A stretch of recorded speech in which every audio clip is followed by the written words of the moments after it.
I'm talking too much, aren't I? So just push it. Well, my mom and dad were back then they called them counselors. Brother Don kind of whooshed it up a little bit, but back then they were called counselors. When I was about probably 5 or 6, they both started being servers down here, counselors down here. So I was in the dorm from that time until just a few years ago. Well, not really, but 20 years ago anyway. I had Miss I.J. Fontenot as a counselor. I had your mama as a counselor, Miss Byerly as a counselor. And then people like, Brother Seth Baggett was always an inspiration to me. I just love that man. The teachers, Brother Lowell Baggett did some of the best classes on prophecy. Almost every year they got a college president, a Christian college president. And so that meant that all that week, that preacher was trying to get them to go to his college, wherever it was. So they really emphasized about dedicating your life to Christ, about going to college. Somebody came to our house, and it was Brother Seth Baggett.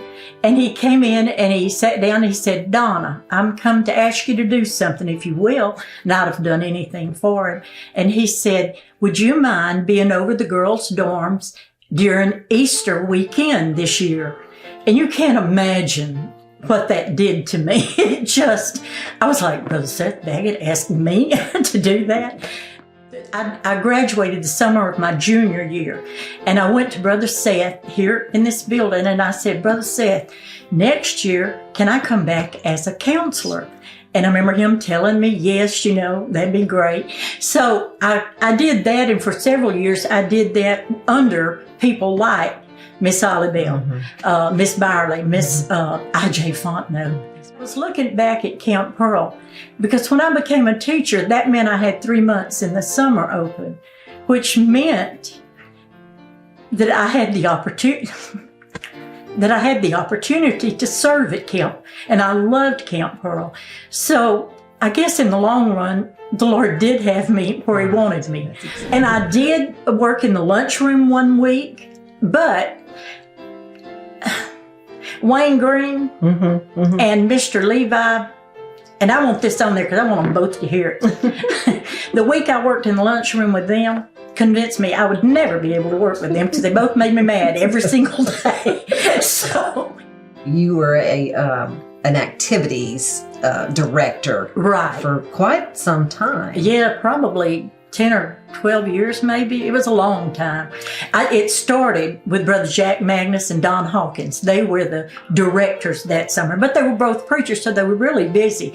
So they asked me if I would help them with recreation. Now, Brother Jack he is the one that introduced our camp to the game thing at night. Some of them were so awful. One night we did one where they had gallons of ice cream. They had to line up in their teams, run up, bend over, put their face in the ice cream, eat as much as they could in one bite, go to the end of the line. Can you imagine doing that today? But it was fun. But anyway, then after them, we had a couple more, and finally they said, "Would you be willing to be the recreation director?" Well, I had done it with them for so long that I knew basically how to do it, and so I became the recreation director and tried to live up to their example. And I could play ping pong, and sometimes I would beat the person who's filming. Well, quite often when he was in his junior high years. I'll admit, as he got older, he may have beat me. I quit playing. Well, like you said, our choirs during that time were like church choirs. I mean, those young people could sing. Because I can remember songs like Saved, Saved, Saved. I can just hear those sopranos. And it just felt like the whole tabernacle was full of music when they all sang. A bunch of really good piano players. Cindy Linscomb played some. Bonnie Byerly, of course. Grace Hollingsworth from Reach. She was one of the first, because I could just remember seeing her sitting there. And it was just memories. Those were good memories.